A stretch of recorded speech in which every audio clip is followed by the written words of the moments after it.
Sa salita mo, akitin ang puso ko, at lubin ng ikaw ay aking sundin. Alleluia, alleluia. Sumainyo ang Panginoon. At sumainyo rin. Ang mabuting balita ng Panginoon ayon kay San Mateo. Papuri sa iyo, Panginoon. Nung panong yun, sinabi ni Jesus sa kanyang mga alagad, "Narinig pa ninyo na noong unay inutos sa mga tao, huwag kang sisira sa iyong panunumpang pangako, bagkus ay tupdin mo ang iyong sinumpaan sa Panginoon.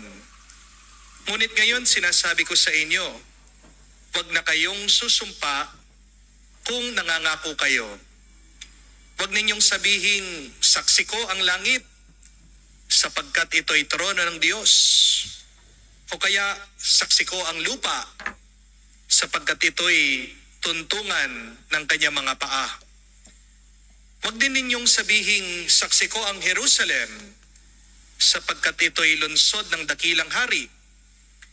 Di huwag mo sabihing, mamatay man ako, sapagkat ni isang buhok ng iyong ulo, hindi mo mapapaputi o mapapaitim. Sabihin mo lamang oo kung oo, at hindi kung hindi, sapagkat buhat na sa masama ang anumang sumpang idaragdag dito." Mga kapatid, ang mabuting balita ng ating Panginoon. Pinupuri ka naming Panginoong Hesukristo. Magandang araw po muli sa inyong lahat. Bakit ba tayo nagsisinungaling? Kahit na alam naman natin na ito ay labag sa kautusan ng Diyos.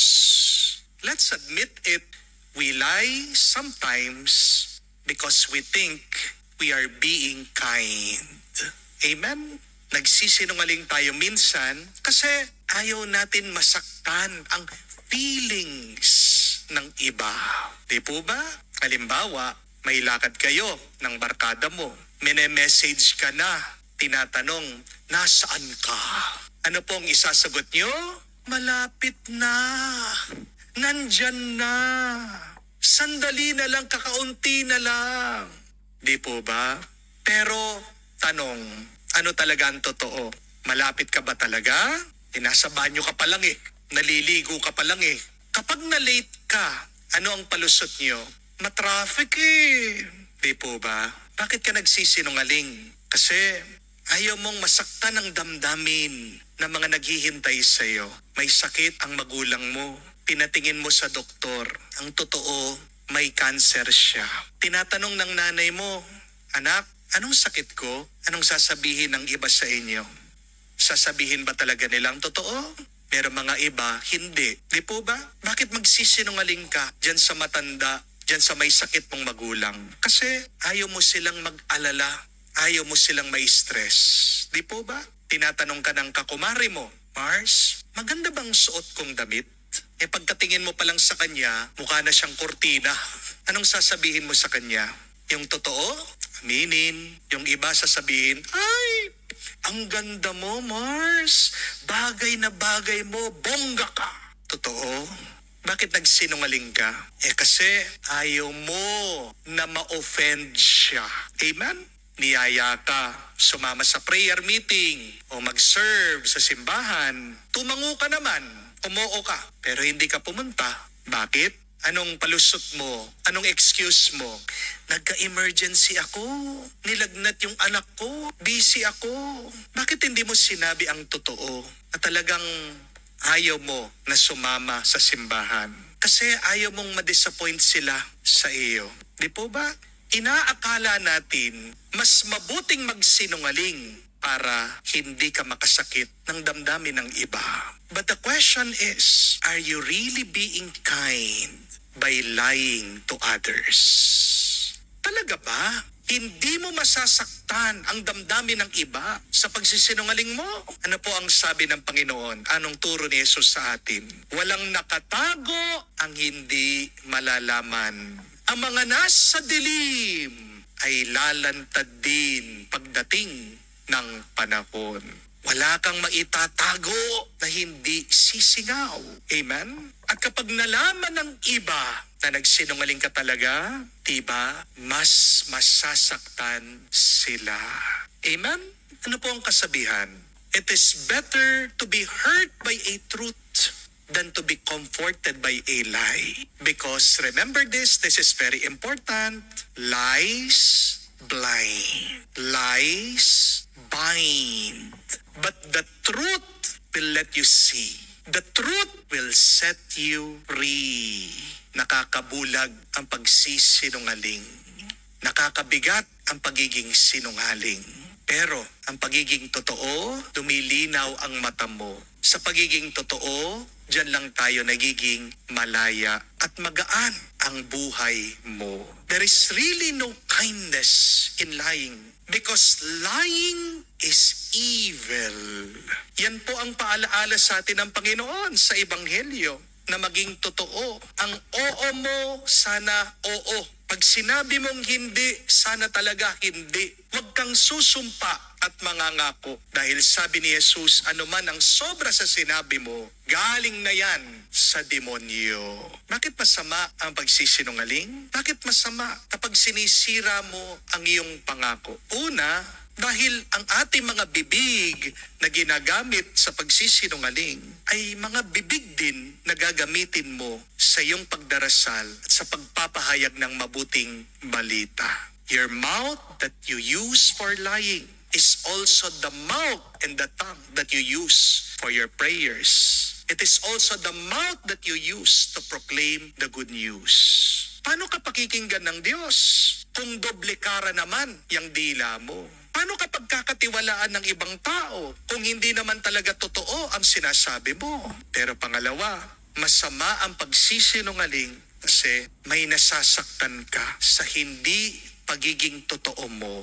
Tandaan po natin, umaasa ang mga tao sa atin sa pamamagitan ng ating mga salita. When you break your word, you kill people's hope. Kaya nga kapag nagbabae ang isang mister, sobrang depressed ang isang misis. Bakit?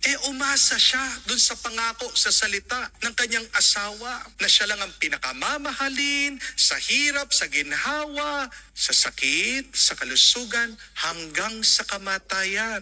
Kapag hindi ka tumupad sa pinag-usapan, doon sa inyong kontrata, doon sa pasweldo mo, dyan sa trabahador. Hindi lang naman yung empleyado yung nagtatrabaho ang napiperwisyo mo Pati din naman yung pamilya niya na umaasa doon sa kikitain niya ay nahihirapan, ay nabibigatan. Hindi ko po alam kung alam niyo yung kwento tungkol po sa isang nagpapalimos sa tabi ng daan. Minsan umuulan ng malakas, siya'y nakapayong, nanghihingi ng tulong sa mga dumadaan na tao. Ito pong mahirap, nakita ng isang mayaman na napadaan. At sabi po ng mayaman, hintayin mo ko, babalikan kita. Tutulungan kita, bibigyan kita ng pera at ng pagkain. Pero pagka uwi daw po nung mayaman, nabisi siya dun sa kanyang mga trabaho. Nakalimutan po niya yung nagpapalimos. Nung naalala niya na naghihintay pala yung mahirap sa kanya, dali-dali siyang bumalik. Pero pagdating po niya dun sa daan, namatay na sa ginaw, basang-basa itong pulubi. Pero nag-iwan po siya ng sulat sa kanya. Ang sabi, nung wala akong damit, pagkain at pera, may lakas ako ng loob na labanan ng kahirapan dahil sa pag-asa. Pero dahil nangako ka, nilipat ko ang aking pag-asa sa iyo. At dahil wala na akong pag-asa at ang pag-asa ay nasa iyo, nawalan na ako ng lakas para labanan ang gutom at ang kahirapan. Kaya nga po mga kapatid, huwag na huwag tayong mangangako kung alam din naman natin, hindi natin kayang tuparin. Maaaring walang halaga sa iyo ang iyong pangako, pero sa iba, napakahalaga ng pangakong binigay mo. Your promises may mean nothing to you, but to people who believe you, your promise is their everything. Hindi ko po makalimutan yung kwento ng isang follower natin. Nanggaling po siya sa Roma. Nagkakita po kami at sa kwentuhan namin, na-share po niya ito. Sabi niya, Father, nung nag-umpisa ako sa Roma, bawat papasok ako, magko-commute, sasakay ako ng bus. magbabayad ako. Pero ngayon, Father, pagkatapos ng ilang taon, nabibigla ka, mabibilib ka dahil libre na ang lahat ng public transportation. Wow!